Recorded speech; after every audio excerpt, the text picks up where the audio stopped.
বাইরে ভাই খানা খাইতেছি বিদেশের বাড়িতে গাছতলায় বসে খানা খাই। ও সাদিক দেখো না একটু গাছতলা এদিকে। বইয়া এটা কোন গাছতলা এটা চিনি কোনটা কি গাছতলা? কোটি টাকাতে বানাইছে এই গাছতলা সৈদি খেজুর গাছটা দেখছো নি বাংলা টাকা কমসে কম 30,000 টাকা হইব এটার দাম আর বেশি আর হইলে বেশি হইব আর বেশি হইব বাংলাদেশে 30,000 টাকা খেজুর টিবে না, এখানকার হিসাব করতে গেলে বাংলা টাকা কিন্তু বাংলাদেশে কিনতে গেলে এটা লাখ টাকার উপরে হইব আচ্ছা যাক বন্ধুর কথা হইনা ভালো লাগলো। এই যে গাছতলা গাছতলায় বসে খানা খাইতেছি। লস হতো না না 30-40,000 টাকার বছরে খেজুর গাছ আচ্ছা তো বাংলাদেশ সাপ কালা মজমুত ভাল লাগতেছে বাংলাদেশ না কাঁচা বেশি বাংলাদেশের তোমার কথাগুলো ভাল লাগতেছে ভাই।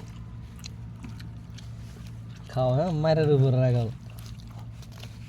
टीचर नहीं होगा नहीं होगा नहीं होगा कोयस हाथों से दिया क्यों कोयस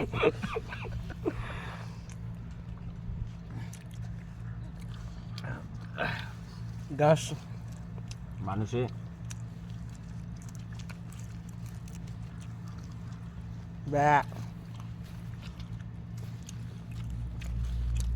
গাছ খাওয়া সাদিক মানুষ মনে করো বুড়ো বাংলাদেশ এমন মানুষ আছে এই যে খেজুরের শুকনাটা শুধু এই শুকনাটা যদি পাকে এই অবস্থায় যদি নিয়ে দেয় 10,000 টাকা দিব 10,000 বেশি দিব 10,000 টাকা দিব এই কি শুকনাটা 10,000 টাকা পাকনা খেজুর এক ঠোঙা খেজুর নিয়ে বেচতে পারলে বেতন আমি 20,000 টাকা